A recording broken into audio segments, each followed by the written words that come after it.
Oi, pessoal, bem-vindos mais uma vez ao Compras Públicas na Prática, o podcast que transforma o universo das licitações em conhecimento prático, acessível para gestores e compradores públicos. Aqui você fica sabendo do que há de mais novo sobre o tema. E hoje a gente está aqui para falar de um assunto que eu não consigo mais dizer que é novidade, que a gente fala muito, mas que poucas vezes a gente tem chance de conversar com esse grau de profundidade, que é IA nas contratações públicas. E a gente está com um convidado super especial aqui, que é o Dr. Gustavo Schiffler.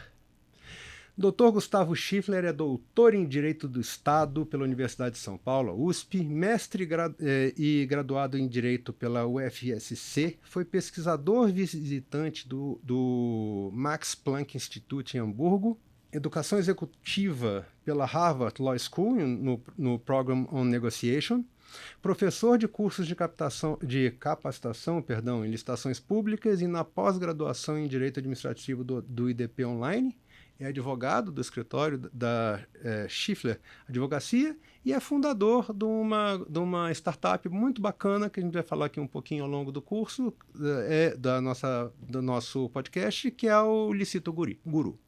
Gustavo, doutor Gustavo, muito obrigado pela presença. É uma honra ter você. Desculpa, não vou ser formal, não consigo, tá, Gustavo?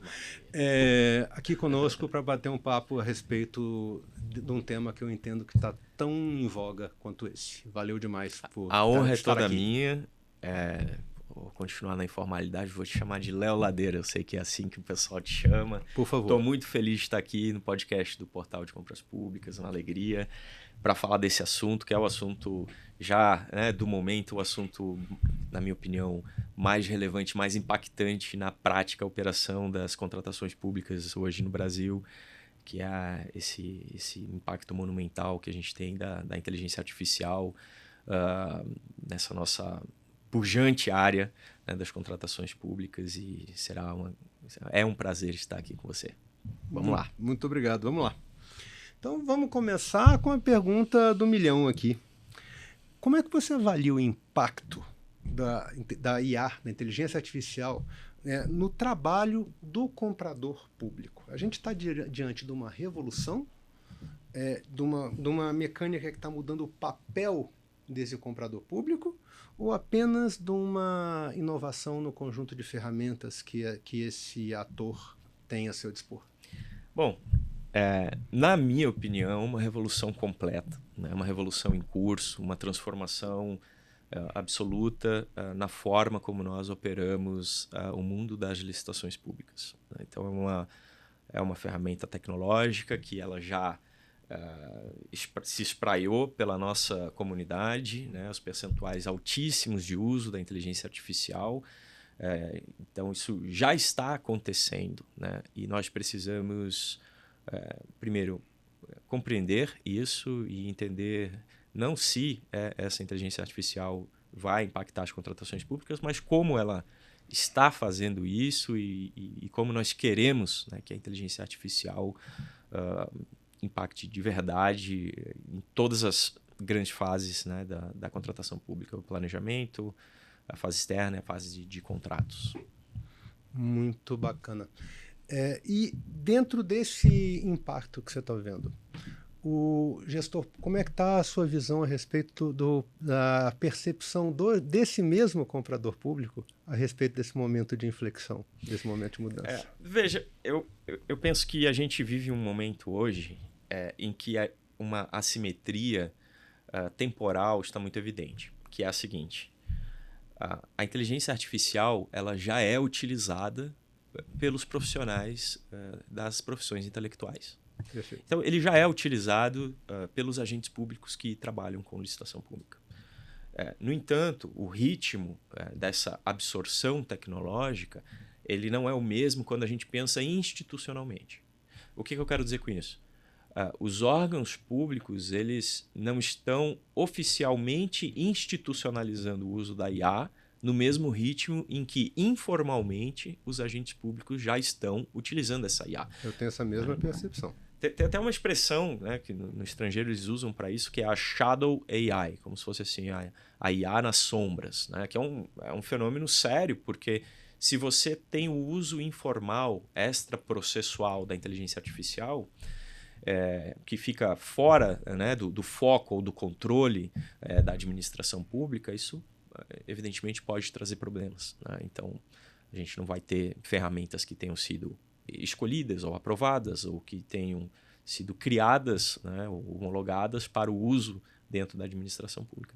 Então, vivemos esse momento de assimetria temporal, né, e eu penso que a tendência é que a administração pública aqui, né, 2026, ano que vem, vá fazer uma absorção massiva da inteligência artificial dentro dos seus processos e de contratação pública, com certeza. Perfeito. E nesse momento desse uso nas sombras, a gente também tem um aumento do risco do próprio gestor, né? Na minha leitura, porque se ele está usando isso e a instituição não sabe, se alguma coisa sai do controle, responsabilidade personalíssima desse gestor, né? Ele está, inclusive, se expondo a risco nesse momento aí. Com certeza. Hoje a gente vive esse momento em que a responsabilização, né, dos agentes públicos, desde a reforma da LINDB, se dá a partir do dolo ou erro grosseiro, né, nas decisões e opiniões técnicas que são emitidas. E esse é um ponto muito válido de se falar, é que a IA, né, e especialmente no seu uso informal, ela não blinda a responsabilidade do gestor, né, pelos seus atos praticados, né, mediante o uso dessa ferramenta. Então, ainda mais um uso informal, nas sombras, caso venha a ter problemas, e a gente sabe que a IA mal utilizada, quando ela é mal utilizada, ela traz alguns riscos significativos, né? Como é o caso de você ter eventualmente uma tese que não tem nenhum fundamento jurídico, ou ela pode ter sido inclusive inventada, ou ter fundamentos inventados. E isso, na minha percepção, a gente deve estar próximo disso, deve levar a algum tipo de responsabilidade. Assim como no mercado privado também. No mínimo pelo erro grosseiro, né? No mínimo por um erro grosseiro.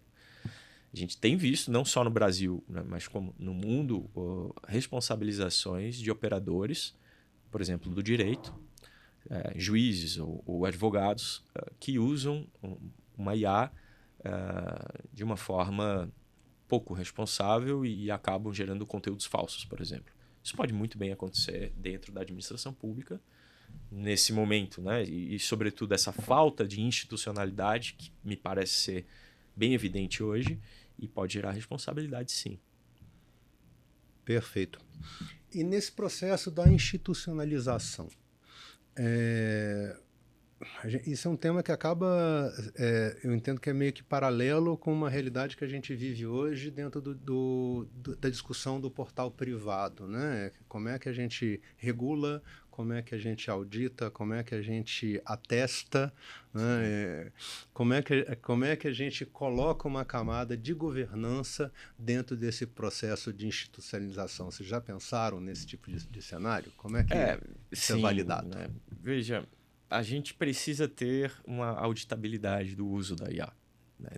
Não tem como fugir disso. Então, se for necessário avaliar ou resgatar informações a respeito de como uma determinada IA foi utilizada em determinado processo, isso precisa ser possível. Né? Justo. Então, e aí que vem essa questão de que o uso informal muitas vezes não vai permitir com que o ato administrativo praticado esteja sob controle. Né? Então, assim, se nós formos para a teoria do direito administrativo, do processo administrativo, nós vamos entender que o processo administrativo é a possibilidade da administração ter memória do que faz e de se ter controle sobre o que a administração pública faz. Então, a IA ela precisa se integrar a isso. Ela precisa se integrar de um modo em que o uso dela permita que a administração mantenha a memória de como os atos foram praticados, ou por que os atos foram praticados, né? E que também se tenha algum tipo de controle.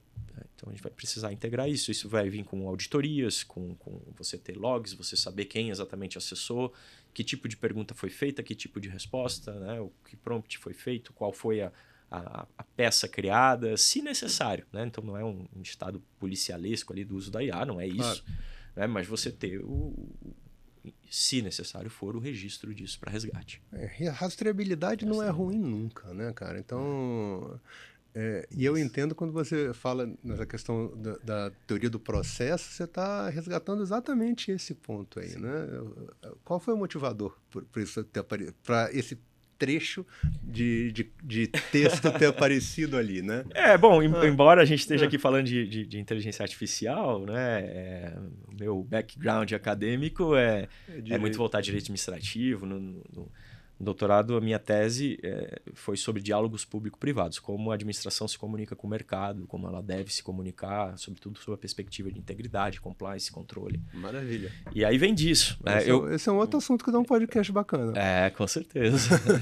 e eu costumava dizer, né, na época, defendi em 2017, eu dizia que o seguinte, olha, registro de um diálogo com o mercado, por exemplo, e aqui fazendo o paralelo, o registro, né, sobre como alguém usa a IA, não significa publicidade do que essa pessoa fez. São coisas diferentes. Concordo.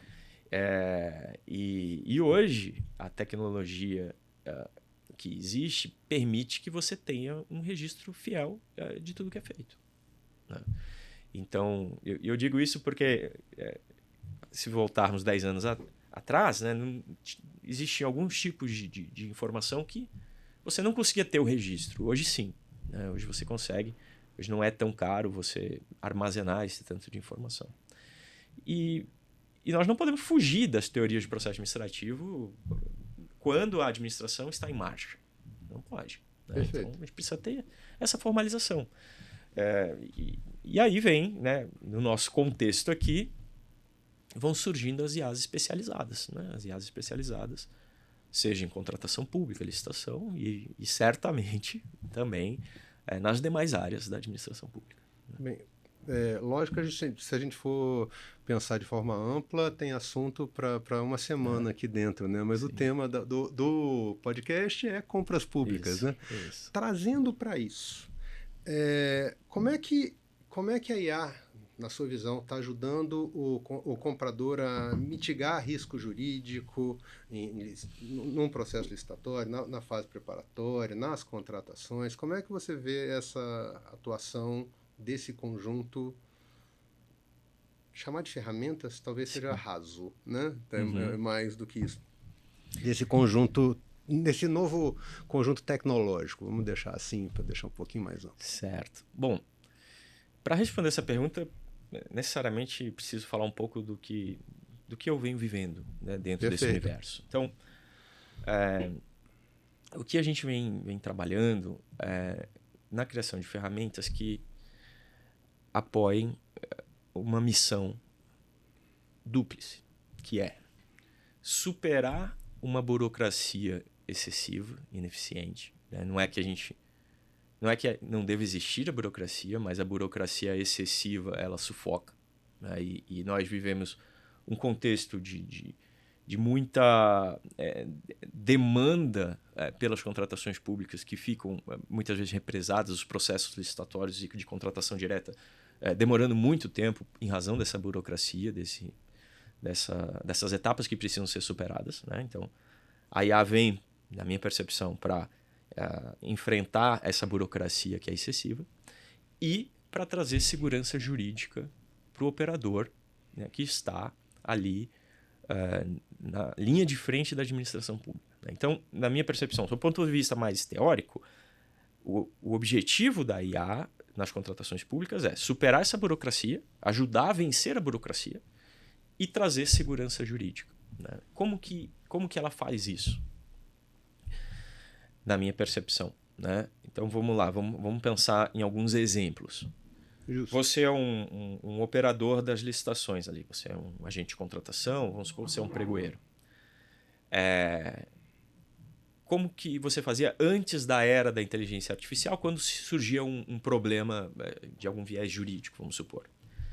Surgiu ali a questão, vamos supor, uma diligência na licitação. esse agente público ele precisaria ou consultar o jurídico, né, pedir um parecer, ou ele precisa ter o conhecimento, ter estudado, ter conhecer a jurisprudência, né, jurisprudência do TCU, ou se for do TCE local, conhecer, claro, a lei, para poder saber se é um caso de fazer uma diligência ou não. Né? E isso exigia dele um conhecimento prévio bastante acentuado, né? Sobretudo antes da nova lei de licitações, né? 14.133. Antes mesmo, costumava dizer Verdade. assim, a lei traz 20% das respostas, o resto você tem que buscar fora da lei. Né? Se for tudo isso, né? Se for tudo isso. Então, hoje, a inteligência artificial ela vai encurtar esse processo de compreensão do que precisa ser feito. Né? Então, sabendo você perguntar para uma ferramenta de inteligência artificial, ela vai te trazer a resposta se naquele caso é caso de diligência ou não e por quê, com os fundamentos adequados. Né? Uhum. Então isso seria, por exemplo, um operador ali da fase externa, vamos supor. Mas na fase interna, fase preparatória, como diz a lei, né, como ela nomeia, os artefatos, os documentos que são criados, né, e sobretudo a primeira versão deles, hoje eles já são feitos, ou podem ser feitos com a inteligência artificial, num nível até muitas vezes superior ao que é feito quando 100% humano. Né? Tem vários exemplos disso. Por exemplo, né, o estudo técnico preliminar, que é obrigatório nas licitações, né? E muito raramente dispensado no caso de contratação direta. Você precisa apresentar ali qual a necessidade da administração, qual o problema a ser resolvido com aquela contratação. E falo por mim, né? Mas nós estamos muito mais condicionados a saber o que nós queremos do que a explicar o porquê nós queremos aquela contratação. Então você vai falar, eu quero contratar cadeiras giratórias aqui para o meu órgão. Mas por que você quer contratar? Qual é o problema que você está querendo resolver? Qual a necessidade administrativa? A inteligência artificial nesse quesito, na minha percepção, ela é muito mais criativa e assertiva do que o operador humano. Até porque certas percepções elas são bem subjetivas, né? A pessoa consegue ver a vantagem, mas tem dificuldade de botar o dedo na ferida, né? De dizer, olha, objetivamente a vantagem é essa. Então, claro que essa daqui é a melhor, mas por quê? Sim. Então... Sim, perfeito. E aí os exemplos eles são plúrimos, né? São vários. Você vai para contratar a cadeira giratória. Quais são as dores que estão sendo resolvidas? Certamente uma inteligência artificial hoje vai te trazer um rol de 15 necessidades públicas que podem ser resolvidas com essa compra. E não é o natural do agente público, ou mesmo qualquer operador, que isso fosse tão facilmente veiculado. Né? Então, vai trazer mais segurança jurídica para o processo de contratação pública? No meu entendimento, sim, porque o processo vai estar mais bem fundamentado, mais motivado, né? Ele vai estar mais completo. Sobretudo quando a gente compara com, no caso do ETP, né? O que tradicionalmente não, mas comumente acontece, são esses ETPs muito rasos, né? Brasil afora, com 3 páginas, 4 páginas, né? Meio que você está sendo tão bonzinho, né? Eu já vi vários que não chega a uma. É complicado. E eu diria o seguinte, como é que antes da IA eram feitos esses artefatos? A pessoa redigia do zero? Não, usava modelos. Né? Usava modelos, simplesmente transformava o conteúdo. Então já não era algo 100% original do autor, digamos assim. Já não era. Né? E hoje o DFD, o ETP, o TR, o próprio edital de licitação, contrato, mapa de riscos, a inteligência artificial vai te criar uma primeira versão consistente. É definitiva? Provavelmente não, né? Acho que nem é o objetivo. Mas se ela avançar 90%, 95%, você conseguir resolver ali, supervisionar, homologar o restante, em vez de você levar 2 semanas para lançar essa licitação, você vai levar 2 dias para conseguir evoluir tudo. Ou 1 dia, se for o caso. né? É. Eu penso que é nesse sentido que ela ajuda. Perfeito. Você foi aí realmente até econômico nesses prazos, né? Porque a gente, quando olha para o Brasil como um todo, 2 semanas é o sonho dourado de muitos. Realmente. 2 meses talvez 2 seja. meses, talvez. Ainda é bom, tá? Ainda é um número bom. Mas, ok, eu entendo o que você está o que você está dizendo. Então, ela é uma ferramenta para começo, não é uma ferramenta para final. Você entende que o forte dela é a primeira versão, não é o reforço de algo que a pessoa já começou. Como é que você vê nessa parte, bem no operacional mesmo? Veja, é que a gente vive algumas fases da IA, né?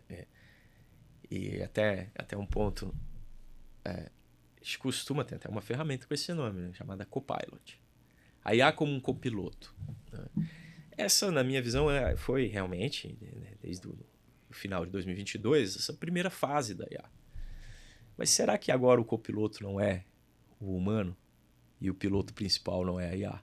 Será que não houve uma inversão ou está havendo uma inversão, né? E eu vou te dar um exemplo, assim, né? A gente vem desenvolvendo um gerador de pareceres jurídicos na área de licitações. E vamos lá, eu sou advogado em licitações já há mais de 10 anos, trabalho com isso todo dia. Em termos de celeridade, objetividade e concatenação, o resultado de um parecer que seja um tema, né, um tema assim, não tão simples, são credenciamento de postos de gasolina para aquisição de combustível. Um tema árduo, espinhoso. Eu levaria, talvez, mais de um dia para confeccionar um parecer, fazer uma pesquisa, encontrar os precedentes, o que o TCE de Santa Catarina entendeu, o que o TCM de Goiás tem a falar sobre o assunto, etc. Talvez eu levasse um tempo. A IA vai levar menos de 1 minuto e vai te dar uma versão. Então, assim, ela é um copiloto? Na verdade, o copiloto sou eu que vou ali revisar, ver se o que ela escreveu está certo realmente. Então, isso está se transformando. E não tem volta. Não tem volta. Eu concordo também com essa história do não tem volta. E nessa história do conferir, aí você chega você aponta para um caminho que a gente escuta muito falar no mercado e que as pessoas às vezes não entendem de forma clara a respeito do que vem a ser isso, né? Você de fato precisa conferir, né? Tem risco associado a esse uso na parte de conteúdo. Vamos falar um pouquinho disso? Quais são esses riscos? Quais são os principais riscos que a gente identifica? Bacana. Eu gosto bastante de falar disso, porque essa dor da IA, que foi o fato de ela alucinar, né? Esse termo que a gente nem era acostumado a utilizar, né? Ele vem lá do hallucination, ele vem dos estudos estrangeiros sobre IA, vem trazer, olha, a IA alucina. Foi um dos principais motivadores para o meu próprio aprofundamento no assunto, né? Porque a gente começa a utilizar a inteligência artificial no escritório em licitações, ali, né, 30 de novembro de 2022 é lançado o GPT, a gente começa a utilizar e percebe que ela alucina, ela inventa, isso é perigoso, né? Você tem lá 20 advogados, estagiários usando uma IA que inventa dados, não vamos entregar a ferramenta, né? Porque é perigoso. Então, e esse é um movimento, esse diagnóstico, ele acontece internacionalmente. A comunidade percebe, olha, tem um perigo aqui. Ela inventa, né? E isso tem relação com a forma como os LLMs, as IAs, foram criadas e treinadas, né? Recentemente, inclusive, a OpenAI publicou um artigo em que ela quase que confessa que o algoritmo ele era recompensado a responder mesmo quando ele não sabia, né? Então, era mais ou menos o seguinte, olha, se você não sabe, responda e tente acertar mesmo sem saber. Isso gerou, justamente, né? No início, você perguntava, você pedia o entendimento TCU sobre o assunto, vinha o precedente mais perfeito que você já tinha visto na face da Terra sobre o tema, exatamente o que você estava procurando, mas ele não existia, né? E aí começou um movimento de tentar resolver esse problema. Então, essa é a primeira fase da IA. Como que eles como que os cientistas de inteligência artificial resolveram esse problema, estão resolvendo esse problema? Eles implementaram, né, tem essa sigla chamada RAG, Retrieval Augmented Generation, em que, eu vou fazer aqui uma tem até um diagraminha metáfora. a respeito disso, vamos coloca aí. Veja, olha só que interessante, tá? O diagrama ele parece um pouco confuso, parece um pouco complexo, mas não é. Aqui é o prompt, né? Você faz o prompt e sem o RAG, o que acontece? A informação vai para o LLM, vamos supor o ChatGPT, ou o Gemini, ou qualquer um deles, e volta. Né? Então... 145. Isso vai e volta. Né? Então, e ele funciona bem, né? Porque o Large Language Model foi treinado com bilhões de parâmetros e ele estudou milhões de livros. Então, ele vai responder bem. Só que, se você... É que nem um ser humano normal. Você é um professor de licitações. Fala assim, qual é o entendimento do TCU a respeito de quem passa para a fase fechada no pregão aberto fechado quando é ME e EPP, né? Ou como eu vou aplicar o critério de desempate no empate ficto para as MEs e EPPs no caso de aberto fechado. Talvez ele tenha uma ideia de como fazer, mas se ele não tem fresco na memória dele ali exatamente qual é o acórdão e você pergunta, não, mas me diga qual é o acórdão, ele vai inventar. E aqui está o problema. Então, o que eles criaram? Eles falaram o seguinte, não, antes do LLM responder, eu vou fazer minha pergunta e essa pergunta vai para uma base de dados. E essa base de dados é uma base de dados vetorial que funciona parecido com uma pesquisa no Google. Então, seria como se eu fizesse o seguinte, olha, como é que eu aplico o empate ficto das MEs e EPPs no aberto e fechado? É como se ela fosse para uma base de dados, coletasse na base de dados os 10 principais documentos em que provavelmente essa resposta está, entregasse para o LLM e falasse assim para ele agora, para o ChatGPT, como se fosse, né, o Gemini, qualquer que seja. A pergunta do usuário é essa, a resposta provavelmente está aqui em algum desses 10 documentos, por favor, me dê a resposta. Então, isso fez com que o nível, as estatísticas de alucinação reduzissem substancialmente. Né? E é a metáfora. E é o seguinte, imagine que eu sou um participante do show do milhão. Eu posso ser o melhor professor de licitações que estudei licitações desde o dia que eu nasci. Você vai me perguntar algo que a minha memória vai falhar, se você for no detalhe. Agora, se você permitir, quando você me fizer a pergunta, você permitir que eu consulte as minhas anotações, o meu computador, a minha base de dados, antes de responder, eu vou ser muito mais assertivo. Então, o RAG ele foi a tecnologia incorporada à inteligência artificial que revolucionou essa questão das alucinações. Né? E o ano passado foi o grande ano em que começaram a surgir as ferramentas de IA com RAG, que é com essa integração com o banco de dados. Né? Eu falo, o motor é a IA e o combustível são os seus dados. E aí, a partir desse momento em que você tem uma IA que ela é inteligente por ter sido treinada com bilhões de parâmetros, mas ela também pode consultar arquivos que você tem domínio de quais são os arquivos, quais são os conteúdos, as aplicações passaram a ser exponenciais. Né? Você praticamente pode usar a IA para qualquer trabalho intelectual. Bacana.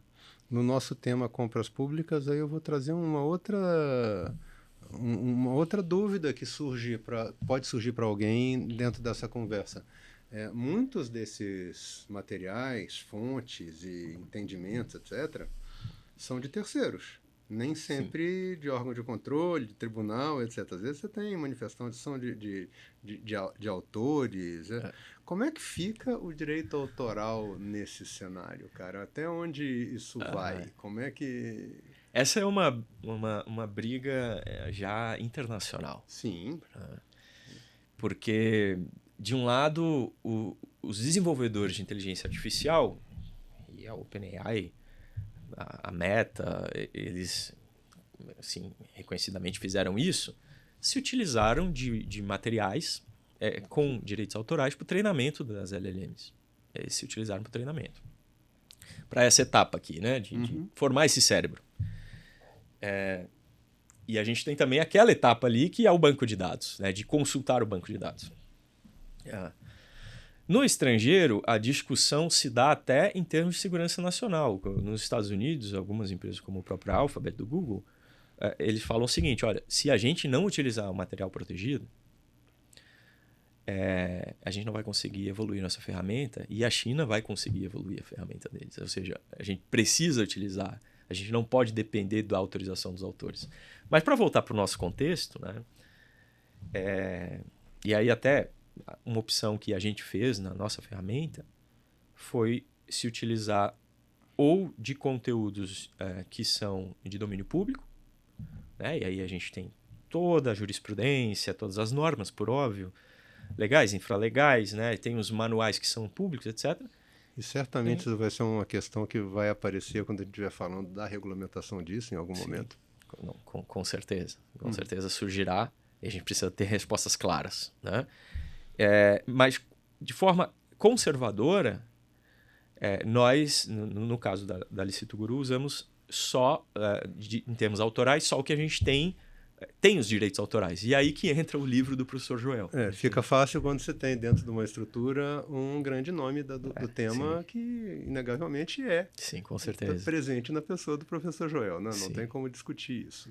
Aí a 8ª edição do livro dele, que foi lançada esse ano, né? Eu até desconfio que ela entrou na nossa IA antes de ser lançada ao público até. Então, e isso assim, a doutrina, ela preenche espaços e lacunas no entendimento do nosso âmbito aqui das licitações e contratos que são absolutamente fundamentais.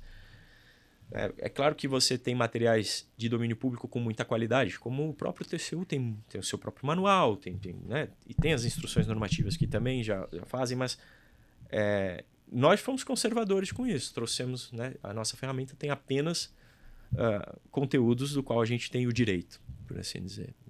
Mas essa briga está longe de acabar. Muito bacana essa visão.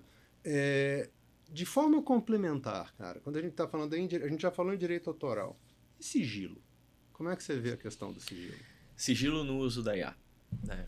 Sigilo das informações que estão sendo aplicadas no uso da IA. Sigilo do conteúdo que você interage com a IA. Né? Bom, na minha percepção, só tem uma maneira de você manter 100% garantido o sigilo das informações no uso da IA. Como seria isso? Você tem um sistema hermético, fechado, on-premises, que se fala, dentro do seu estabelecimento. Que é quase como uma figura no sentido oposto do que o mundo tem caminhado nos últimos 15 anos aí, quando a gente fala em tecnologia. Completamente. Então você não vai... você vai ter que ter uma sala-cofre com os seus próprios servidores, né? As suas próprias máquinas compradas da NVIDIA, rodando o seu LLM open source, que não dá nem para se falar que você vai desenvolver sua própria LLM, isso seria quase impossível, né? E aí roda as suas informações ali dentro. Essa é a maneira, digamos assim, utópica, ideal, e que em algumas organizações pode fazer sentido. Por exemplo, algum órgão policial pode fazer sentido fazer um investimento dessa natureza. Mas que não é a realidade da administração pública brasileira. Né? Então, quando você pensa em sigilo das informações que transitam na IA, uma camada que pode ser obtida, né, mas que ela não é fisicamente 100% segura, é você confiar que os dados que você vai circular dentro de um sistema de IA vão ficar protegidos. Né? Então, você vai ter que confiar no contrato. Vai ter que confiar num contrato jurídico ali que os teus dados... A administração brasileira já faz isso, né? Os teus dados que estão na AWS ou que estão no Google, no Cloud, que eles estão ali protegidos. Sendo esse o caminho, na confiança da proteção de um contrato, né, a gente vai poder aí sim, né, ter IAs, o uso da IA nas contratações públicas com o uso de informações sigilosas, confiando no contrato e na proteção das informações por quem está fornecendo aquela IA, né? Ou a postura que também é muito prudente, né? Que é você não inserir dados sigilosos no sistema de IA. E aí isso vai desaguar numa discussão que é o que são os dados sigilosos dentro de uma contratação pública, né? Que vem juridicamente nessa dicotomia entre o que prevalece em cada caso concreto, a LGPD ou a Lei de Acesso à Informação. Né? Então, o que dentro de um processo de contratação pública não é público, não pode ser disponibilizado ao público, né? Essa, na minha percepção, é uma pergunta que ainda não está resolvida de forma definitiva. Perfeito. A gente conversava em bastidores aí de dilemas que a gente vê acontecendo nesse ponto, né? Que, afinal de contas, o que tem precedência entre as duas, né? Sim. Será que a empresa, né, ao participar de uma licitação, ela confere a sua anuência à publicidade dos seus documentos? A princípio, sempre foi assim. Sim. Né? Esse questionamento eu já fiz formalmente para a NPD. Estou aguardando resposta já tem algum tempo. Exatamente por conta de respostas que a gente teve que dar já dentro do portal. Quando chegar a resposta, vamos dar divulgação. Porque te conto. Eu costumo pensar o seguinte, né? Pior do que você ter uma regra ruim é você não saber qual é a regra. Então, a segurança jurídica ela é muito importante. Você pode até não concordar com a regra. Vamos supor que venha a resposta e diga, olha, não, você vai ter que rachurar, fazer obliteração de cada dado pessoal. Pode ser, não concordo com isso. Mas pelo menos você tem uma regra. Aí você, né, se acostuma com ela, se adapta a ela. O problema é não ter essa regra clara. Então, se for pensar em inteligência artificial, pega o ChatGPT, que é a mais utilizada no mundo, né? Em 2 meses alcançou 100 milhões de usuários quando foi lançada. Isso é um recorde de difusão da inovação. O próprio ChatGPT, ele te diz, nos seus termos de uso, né? Inclusive ele coloca na própria front-end, ali na tela, olha, não compartilhe comigo informações que sejam confidenciais. Então essa, pragmaticamente falando, deve ser a postura adotada pela administração pública nesse momento. Não sou a favor de nenhum radicalismo, né, porque eu penso que a grande maioria das informações dentro de um processo de contratação pública são informações públicas, então não tem que ter um radicalismo nisso. Né? Então, toda a fase preparatória da licitação ali, em tese, né, salvo se por alguma razão você quiser ter uma informação confidencial, vamos supor, sigilo do orçamento, vamos supor. É o ponto que eu vejo. O resto você coloca. O único ponto que eu vejo nesse momento para esse escopo é esse. Exato. Tá? Durante a fase pública você vai discutir, obviamente, do sigilo da proposta, mas nem cabe pensar em questionamento disso. Esse dado não está disponível, né? Então, exato, só depois da abertura. Parcialmente depois da abertura, de forma concreta, só depois da divulgação dos prováveis vencedores, né? Porque só aí que você sabe, junta milagre e santo. Então esse tema do sigilo, ele é um tema, claro, que nos interessa, né? Eu até comentava, tem uma pesquisa, né, da KPMG internacional com a Universidade de Melbourne, em que eles entrevistaram lá mais de 40 mil pessoas, chegaram à conclusão de que 48% dos entrevistados já fizeram o upload de arquivos com dados sensíveis nessas IAs gerais, né? Então, é um dado alarmante, né? Até brincava, 48% das pessoas tiveram coragem de confessar que fizeram o upload de um arquivo com dados sensíveis. E quantos por cento fizeram e não quiseram confessar? E quantos por cento fizeram e não entenderam o que estavam fazendo? Não sabiam, né? Que tinha dados sensíveis. Isso. Então, esse é um problema da inteligência artificial em geral, né? E quando a gente aplica as contratações públicas, e sobretudo a administração pública, me parece que a diretriz que deve ser seguida essa é uma informação pública. Se alguém me pedisse acesso a essa informação por meio da lei de acesso à informação, eu disponibilizaria, porque a gente cresceu aprendendo que o processo administrativo, né, vive sob o princípio da publicidade, está na Constituição. Então, a maioria das informações ali precisa ser pública. Nesse caso, qual seria o problema de você, né, circular essas informações dentro de um sistema de IA? Não me parece que teria. Fantástico. Então, você já acabou de mitigar mais uma preocupação que pessoas poderiam ter. Quais outras eles deveriam ter? Gustavo, o que mais que a Olha, gente tem que estar atento? bom, muito rapidamente ali. Falamos da alucinação, falamos que o RAG mitiga a alucinação, no entanto, não é algo absoluto e definitivo. Né? Justo. Tem até um estudo da Universidade de Michigan, que é muito interessante, que eles, nos Estados Unidos, fazem esses estudos quase como na medicina. Né? Eles pegam um grupo controle usando IA e o outro grupo sem usar IA, né? Ou vice-versa. E eles concluíram que quando a ferramenta jurídica de IA usa o RAG, não é que ela não alucina mais. Ela alucina, mas nos mesmos níveis de alucinação do trabalho jurídico 100% humano.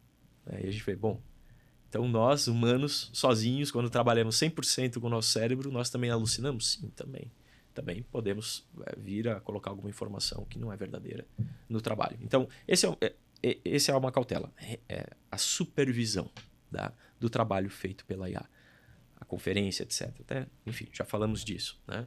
O cuidado com os dados sensíveis, dados sigilosos, também dentro do contexto que a gente conversou. Né? A preocupação com o viés algorítmico, né? Que é os possíveis vieses que estão incutidos no treinamento da inteligência artificial. Por exemplo, imagine que quando o ChatGPT foi lançado, em novembro de 22, a grande parte do material que ele consumiu para o seu treinamento não era da Lei 14.133, era da Lei 8.666. Né? Porque naquela época, embora já estivesse vigente, né, a Lei 8.666 ainda imperava. Né? Uhum. E toda a jurisprudência, todo o material doutrinário, etc., era feito com a Lei 8.666. Então, isso é um exemplo de viés. Ao perguntar algo para um LLM, que nesse caso havia sido treinado com a lei antiga, a resposta, embora contemporânea, ela estava enviesada com a cultura da Lei 8.666, por assim dizer. Então, a gente precisa ter cuidado com isso também. Né? E consciência, né, dessa possibilidade de viés algorítmico. Sobretudo quando a gente começa a pensar no uso da IA para apoiar uma decisão administrativa, por exemplo, uma decisão, um recurso administrativo. Né? Sabe, Léo, o que acontece com a questão do viés que é interessante perceber? Todos nós temos um viés, que é um viés próprio, a partir das nossas experiências passadas. Do que nós estudamos, do que nós vivenciamos, do que a gente acredita que é certo ou errado, às vezes a nossa ideologia, etc. Então eu tenho um viés. Quando eu vou analisar um recurso, se eu provavelmente vou levar com ele o meu viés para a decisão. Só que o problema da IA é que é um mesmo viés exponencial em todas as suas decisões. Então, é quase como se a gente tivesse um equilíbrio, porque você tem o seu viés, eu tenho o meu, e cada um tem o seu, então nenhum viés prevalece quantitativamente sobre os outros. Né? A gente tem uma rede de pessoas, cada um com o seu viés. Agora, a IA não. Se você implementa uma IA oficial que tem um determinado viés, ela sempre vai decidir com aquilo. Então, o impacto é muito maior. Não tem como mitigar o viés, não tem como acabar com ele. Mas, no nosso caso, a gente precisa se preocupar mais. Porque ele vai, né, espraiar os seus efeitos de uma maneira mais ampla. Muito bacana. Cara, e à medida que o tema IA surgiu de verdade, né? Porque a gente já fala de IA tem pelo menos 50 anos, se não for mais.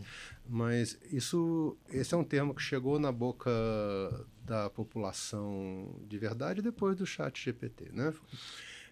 E no meio do caminho a gente foi escutando uma série de declarações que foram se tornando meio que verdades ao longo do tema, né? Sim. Do tempo, e que algumas delas a gente já considera bobagem, né? Sim. Vamos dar uma passadinha nisso? Quais são, dentro da sua ótica, tem um slide da sua apresentação? Coloca ali os que eu mitos. Acho muito legal, que são esses mitos. Bacana.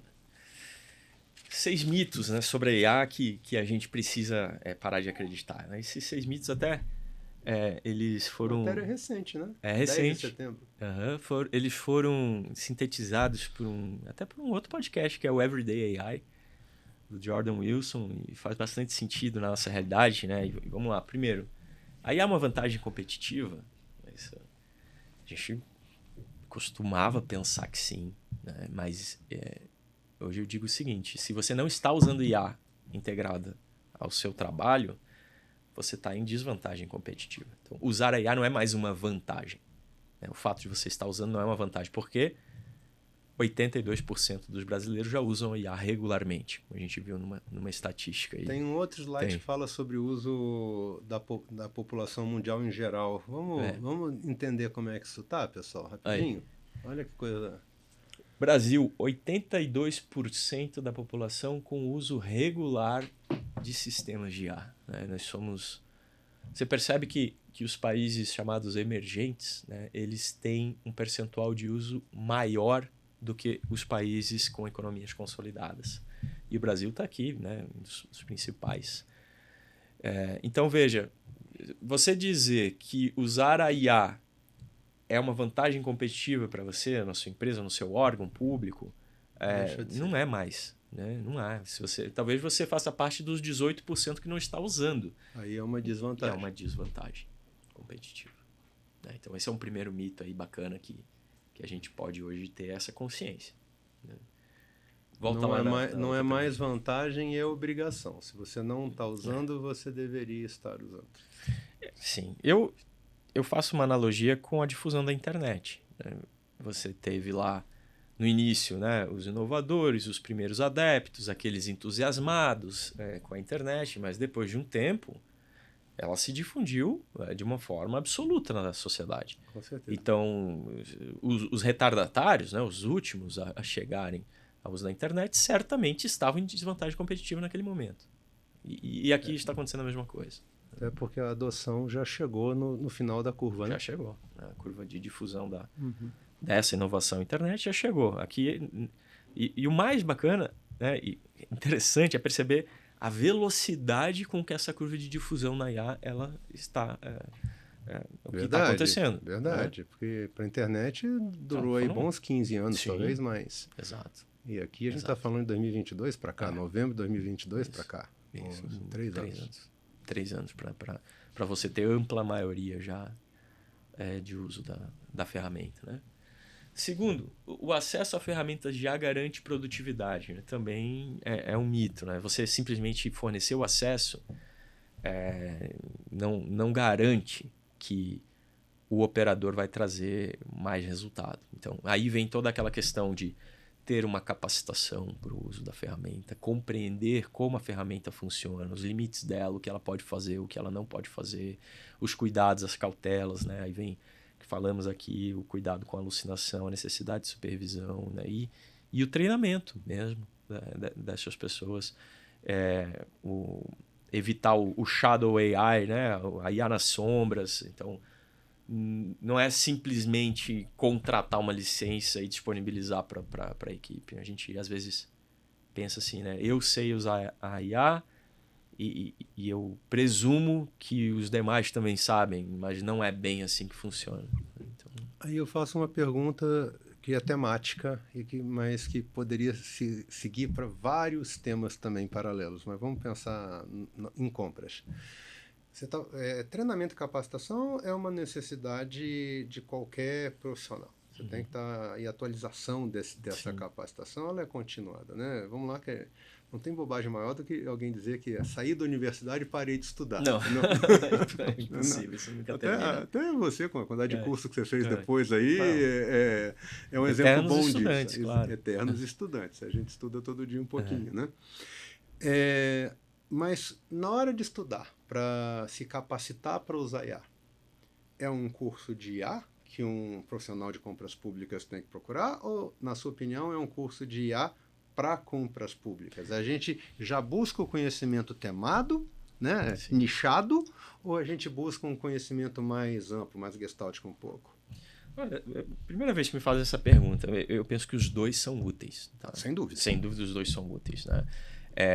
Se eu tivesse que optar entre um ou outro, eu iria já pela IA nichada, IA aplicada às contratações públicas. Sobretudo porque, nesse momento, o que está havendo de novidade, atual estado da arte da IA, são as IAs especializadas, as IAs já nichadas. Né? Então, como cá entre nós, o próprio Licito Guru. Exato. Então, como elaborar um bom ETP usando uma IA de nicho, né? Porque a princípio vai trazer melhores resultados. Né? Então, já vale a pena você estudar com alguém, né, ou com um grupo de professores que faça a união dessas duas temáticas. Até porque, né, veja, nós passamos os últimos 4 anos dedicados à capacitação, sobretudo muito na fase preparatória, né? Porque a nova lei de licitações ela trouxe uma ênfase para a fase preparatória que não existia na lei 8666. Perfeito. Então, o ETP não era obrigatório, né? Ou pelo menos não era para toda a administração. E a gente, então, vem estudando como fazer um bom ETP, o que é um ETP. Já existia, mas era difuso, né? Não era aquela coisa que todo mundo... No âmbito federal, talvez, né? Mas não era assim, uma obrigação, agora é. Então, se for um curso apenas de IA, como é que o professor ou o aluno que não é especialista em ETP, por exemplo, vai perceber quando a IA gerar um resultado que não é adequado? Né? E eu falo isso assim com muita tranquilidade, porque o próprio desenvolvimento de ferramentas de IA especializadas dependem de 2 profissionais, que é o profissional especializado em IA e o profissional especializado na área do direito responsável, no caso aqui, licitações e contratos. Se você não tiver esses 2 especialistas, não anda, né? O sistema não evolui. Eu me lembro no início, quando a gente desenvolveu para licitações e contratos, e depois foi pensando, bom, agora é fácil, eu vou desenvolver para todas as áreas do direito. E comecei a fazer um protótipo para direito do consumidor. Quando bateu o primeiro resultado, que tinha divergência jurisprudencial, eu levei meia hora para conferir se estava certa a resposta. Então veja, né, tudo isso para dizer o quê? Me parece mais eficaz que o aluno, o sujeito que está se capacitando, ele tenha um conteúdo que mescle as exigências da Lei 14.133 ou da 13.303, no caso das estatais, com as oportunidades e utilidades da inteligência artificial. Eu acho que esse é o caminho. Muito legal, muito legal. Voltando ao tema dos mitos, porque a gente já aproveitou e mergulhou um pouquinho mais. A gente já falou um pouquinho a respeito do assunto do apenas copiloto, né? Você já estava questionando se era copiloto ou piloto. Eu dei o exemplo do parecer jurídico, mas esse exemplo, no âmbito das licitações, já serve para os artefatos de planejamento. Né? Eu penso que hoje a gente vive já um momento em que as primeiras versões desses documentos, elas são feitas, ou podem ser feitas pela IA, ou até deveriam ser feitas, porque realmente já vem com muita qualidade. E o agente público como um supervisor, né? Não dizer um copiloto, mas um supervisor. Alguém que recebe um trabalho e confere ou faz alguns ajustes. Né? Então, a IA, esse é o mito, né? Ela não é mais um copiloto apenas. Era mais do que isso. Né? E isso certamente vai evoluir para outras etapas. Né? Pesquisa de preços. Então, certamente chegaremos, muito em breve, eu imagino, numa situação em que a pesquisa de preço vai ser, pelo menos a primeira versão, feita com o uso da IA e com relatório feito por IA. A gente já tem algumas evidências bem interessantes disso. Pois O desafio é a tal da cesta de preço e a realidade da precificação da compra pública, né? Sim. Quando a lei fala em pesquisar nota fiscal, bancos de preço de produtos voltados para a iniciativa privada, a lei talvez finja não saber que a administração pública, via de regra, paga mais caro que o privado para comprar o mesmo bem e serviço, né? E os motivos que são estruturais que estão nisso. Então, tem desafios? Tem. Sim, tá? com Mas certeza. tem propostas, inclusive nossas também, do portal de compras públicas em cima ansioso disso. para vê-las testar. E a nova lei até fez uma equivalência, né, entre o preço estimado e o preço máximo, não permitindo comprar para além do preço máximo. Isso vai trazendo riscos maiores, né, Sem dúvida. na etapa de preços. E a nova lei também não prestigiou a jurisprudência do TCU, que dizia que a fonte prioritária era os próprios contratos da administração, né? Que fonte em ordem de prioridade, que valia mais, digamos assim. Deixou todos no mesmo campo. Mas, enfim, certamente a IA vai trazer uma economia de tempo nisso, né? E, no meu entendimento, vai trazer mais segurança jurídica também. Sim, questão... Você, quando olha a ferramenta de banco de preço, as tradicionais operando, você vê uma coisa que eu entendo que é necessária e que a gente tem aqui um desafio grande para superar, que é o seguinte: a gente, quando fala em preço público, a gente pensa sempre em preço na porta do órgão público, né? do órgão comprador. Vamos lá, ele não teleporta para lá, né? Ele chegou lá. Então, e a gente não reconhece enquanto legislação, tá? O peso que a logística tem dentro do fornecimento para a administração pública, até por conta de certos modelos de contratação que trazem uma camada logística maior do que outros, né? Tô comprando papel, estou comprando 1.200 caixas de resmas de papel A4 para o meu órgão. Se eu comprei isso uma vez e estoquei, a logística foi uma. Se eu recebi 100 caixas de papel por mês e numa entrega programada, a logística foi outra. Se eu tenho isso sob demanda e toda vez que eu preciso alguém vem entregar no órgão uma caixa, a logística é outra. E os preços variam em razão da logística. Exato, mas eles não estão discriminados. Sim. Você está dentro de uma formatação de preço só. Então, em toda avaliação de compra, você precisa fazer essa avaliação aquele preço para o modelo de solução de contratação que eu estou desenhando para o meu edital. Aquele preço que está ali, ele é compatível com o que eu estou escrevendo ou não? É a tal da análise crítica que precisa ser feita na cesta de preços. Exato. E nessa hora você tem um problema que é uma questão de discricionalidade. A pessoa recebe a massa e ela vai, na prática, escolhendo. Isso aqui faz sentido para mim, isso aqui não faz sentido para mim. E se essa pessoa... Você traz uma responsabilização que nem sempre fica muito evidente para o agente público, né? Que na prática ele está direcionando o resultado que ele está escolhendo dentro dessa formatação. Então, é um desafio que, entre nós, a IA tem se mostrado útil para resolver nos modelos que a gente tem muita trabalhado. Muita expectativa da IA. Ela tem se mostrado assim, muito razoável em suas análises de dados, né? Então, eu acredito que ela vai poder chegar a oferecer uma sugestão, por exemplo, de preço estimado, considerando elementos que, na grande maioria das vezes, talvez não sejam considerados numa análise rasa de pesquisa de preços, né? Então, vamos esperar aí. Só a título de curiosidade, Gustavo, é um dos motivos mais comuns que a gente identifica de processo deserto, tá? Dentro da estrutura do portal de compras públicas, é exatamente quando um órgão muito pequeno resolve, ou às vezes mais isolado, com uma distância física mesmo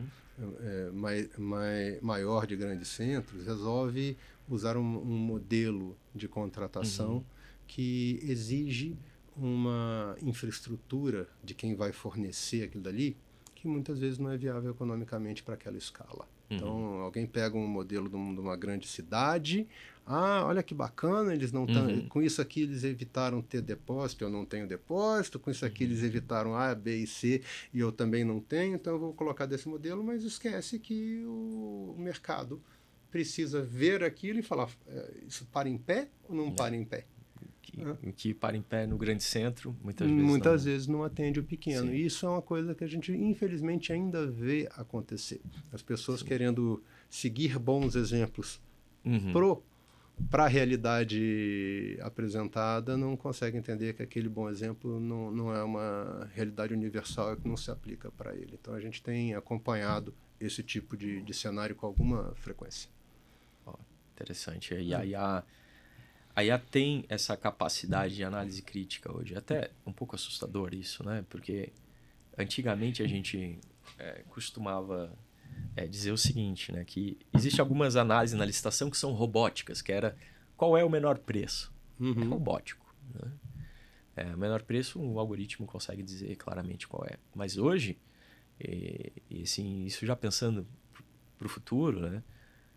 Uma IA seria capaz, por exemplo, de fazer uma análise crítica e avaliar uma proposta técnica numa técnica e preço. Eu poderia ter uma opinião sobre dar uma nota para as diferentes propostas quando você tiver conteúdos técnicos sendo comparados, né? Desafiador. É desafiador e a gente tem um rumo nessa direção, né?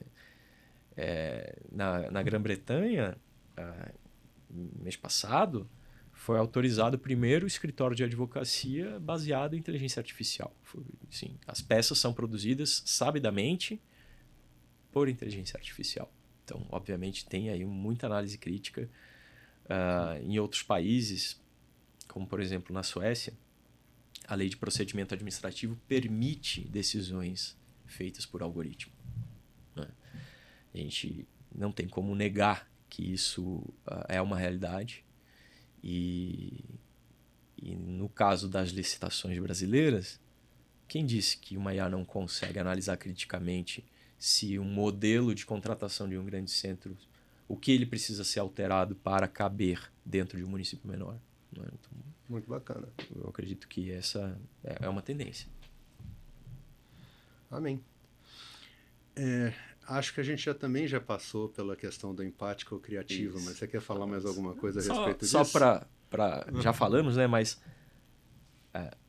é impressionante a capacidade criativa que a inteligência artificial possui, a ponto de as pessoas dizerem o seguinte, né? Quando a internet surgiu, o custo da comunicação foi zerado. Então, eu consigo me comunicar com o Japão, com a China, eu não preciso mais pagar por isso, né? É um e-mail, ele é gratuito, é instantâneo. E que a chegada da IA zerou o custo da criatividade. Eu já ouvi falar disso. Imagina que você não precisa mais pagar alguém ou gastar energia para ser ou tentar ser criativo na solução de problemas. E esse mito aqui, né, as pessoas falam, bom, mas a IA ela é, né, pragmática. E aí é o seguinte, bom, se você está achando que a IA não é criativa, provavelmente o problema é de quem está ali operando a IA. Não está sabendo fazer as perguntas corretas ou da forma correta, né? E no âmbito das licitações foi o que eu disse. No caso do ETP, por exemplo, em que a gente precisa ser criativo, tanto para... precisamos exercitar, né, a criatividade para indicar os problemas que nós estamos resolvendo, ou para poder colocar isso no papel, ou quanto as soluções para os nossos problemas. Né? Se a gente identifica um problema e não sabe qual a solução, que é o caminho natural do processo administrativo de contratação pública, primeiro identificar o meu problema e depois buscar a solução, essa criatividade ajuda também, né? Então, isso é um mito também. Olha, a IA, ela é sim, tanto empática como criativa quanto o homem. Quinto, a IA criará mais empregos do que eliminará, né? Esse é um tema super sensível, né? Porque ela vai eliminar empregos. Vai eliminar empregos. Ela vai. Será que ela vai ser capaz de criar empregos no mesmo ritmo? Eu acredito que não, né? Não que vá gerar desemprego em massa também, mas o emprego, o trabalho está sendo impactado e transformado. E aí vem aquela questão, né, de você faz parte ali dos 18% dos brasileiros que não usa IA, sendo muito sincero, hoje, o processo seletivo em aberto no escritório de advocacia, Se o sujeito não sabe usar IA, ele já está numa tremenda desvantagem. Por quê? Porque a produtividade de quem usa é muito maior. Então, né, ela não vai criar mais empregos do que vai eliminar. Pelo menos não no curto prazo. Hoje... Ou seja, você está vendo mais cedo e mais rápido do que o próprio Harari citou aí, o cenário dos inúteis aparecendo, né? Então, Harari, então fala-se até em renda universal básica. Alguns chegam a dizer que nós vamos viver uma era de abundância. Tomara até, uma era de abundância seria muito bom. Né? Mas sim, eu penso que o impacto nos empregos, e isso é muito evidente, assim, não só na nossa área. Não só na nossa área. Quantas profissões hoje estão sendo, pelo menos parcialmente, substituídas? Né? Eu, como advogado em licitações, é até curioso o que acontece que os próprios clientes usam o ChatGPT ou derivados. Então, ele vem assim, tive um problema na licitação, e ele já vem com o recurso feito. Eu escrevi isso aqui, o que o senhor acha? Por favor, assina para mim. Ele já vem com... Então, veja, é óbvio que impacta. Sem dúvida. E com a evolução da qualidade das ferramentas, vai chegar um momento que ele não precisa mais de mim pro básico, vai precisar para outras coisas. E aí, o que sobra? Né? Essa é outra discussão, né? Para a gente pensar. Mas sobra... relações interpessoais, habilidades, soft skills, né? Capacidade estratégica, capacidade até de operar IA para ser mais criativo ainda e encontrar soluções que não são óbvias. Esse tipo de situação. Né? E o último, humano no circuito é uma rede de segurança suficiente. Né? Costuma-se dizer o seguinte, essa parte é verdade. Não podemos deixar a IA atuando sozinha. Tem que ter um humano em algum lugar. Né? Justo. Certo, isso é verdade. Usa a expressão human in the loop. Né? Tem que ter um humano nesse loop, nesse circuito. O mito aqui é o seguinte, é que isso é suficiente. É assim, usa IA e no final coloca alguém ali para chancelar. Quando, na verdade, o que a gente precisa é de uma integração profunda entre o operador humano e a IA no fluxo completo, vamos supor, da contratação pública. Né? O humano no circuito parte do pressuposto que o humano sabe o que está fazendo também, né? O que não é necessariamente uma verdade. Não necessariamente. Você precisa...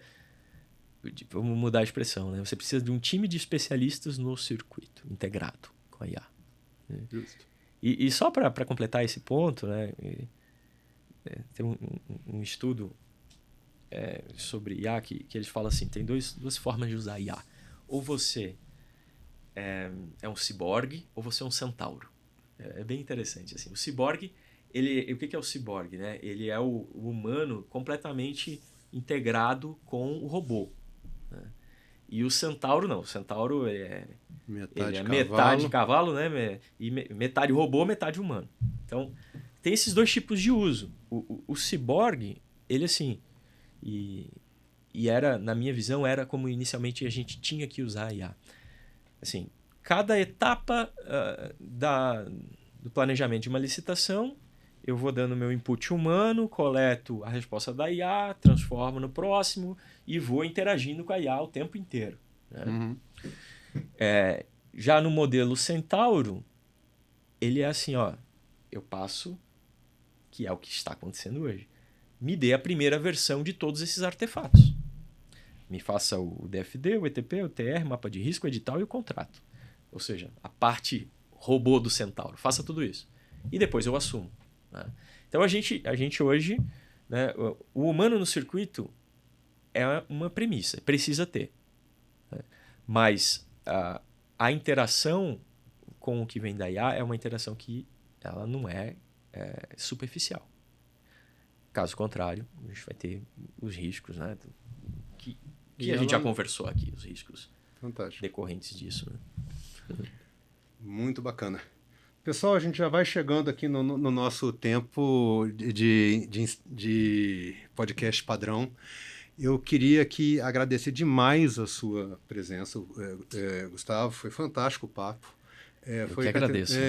Adorei. Foi o primeiro contato que a gente teve, né? É verdade. Então, foi um papo muito bacana de bastidor, pessoal. Só o bastidor já merecia ter sido gravado para entrar no podcast. Legal. Abrindo aqui, considerações finais aí, que mais recados sobre esse tema você gostaria de deixar para aquele cara que está ali do outro lado da telinha e acompanhando e querendo saber o que ele tem que fazer, principalmente se esse é uma pessoa que ainda está nos 18%, Sim. ou que ainda acha que ser centauro com IA vai ser suficiente. Bom, Léo, primeiro quero agradecer, né, o convite para estar aqui. Prazer foi fantástica a conversa, adorei, né, ter esse contato contigo e com o portal de compras públicas, que é uma referência nacional hoje. Obrigado. Né? Que vem fazendo um trabalho fantástico aí de trazendo utilidade, ferramenta, sobretudo aí para a condução de tantas licitações no país. E a minha mensagem final, sobretudo para quem ainda não está usando a IA, né, e esse número é um percentual cada vez menor, é que abra os olhos para essa realidade, porque a IA, ela não é hype, ela veio para ficar e ela já transformou a administração pública. A gente não está falando de algo para o futuro. Ela já transformou a realidade da administração pública. Talvez não da maneira que nós desejávamos, porque isso veio muito na informalidade, não é um uso institucional ainda. Então, ela não transformou de uma maneira planejada, né, nesse momento, mas já transformou. E você que não está usando a inteligência artificial no atual estado da arte dela, está em desvantagem competitiva. Né? E, portanto, busque se capacitar para isso. Busque informações, dê uma chance, né, para essa tecnologia, porque isso vai fazer bem para você mesmo. É uma nova realidade. É bom ser cético? Claro que sim. Né? É importante desconfiar de promessas que sejam milagrosas, mas essa tecnologia, e a partir das estatísticas a gente já vê isso, ela chegou para ficar, ela já inundou as profissões intelectuais, e eu costumo dizer, é como a chegada da calculadora para as ciências sociais. E se num primeiro momento a gente tinha vergonha de usar IA, porque teve um momento desse, né, que você até dizia, está usando inteligência artificial, esse texto aqui, essa era já passou. Né? E hoje, assim como eu quero que, se eu contratar um engenheiro para fazer uma reforma na minha casa, eu quero que os cálculos dele sejam feitos com calculadora, eu prefiro que ele faça com calculadora do que na mão, hoje a gente já pode preferir que o operador de uma licitação pública use uma inteligência artificial para conhecer, né, os melhores entendimentos ou para elaborar de forma mais racional e organizada um edital de licitação do que ele faça sem a IA. Então é preferível usar a IA. A gente está nesse momento. Então essa é a minha mensagem. Adorei estar aqui com vocês e vamos continuar aí e firmar essa parceria. Muito bacana. Pessoal, então é isso. Doutor Gustavo Schiffler aqui conosco no Compras Públicas na Prática, dando uma verdadeira aula sobre o tema IA e como é que ela impacta a vida de você, agente público, que trabalha no tema compras públicas. Espero que tenha sido útil e espero encontrar vocês também no nosso próximo episódio. E, doutor Gustavo, e que as conversas venham, vamos ver como é que a gente consegue estreitar ainda mais esse novo conhecimento. Foi um prazer enorme. Beleza? Valeu, obrigado. Valeu.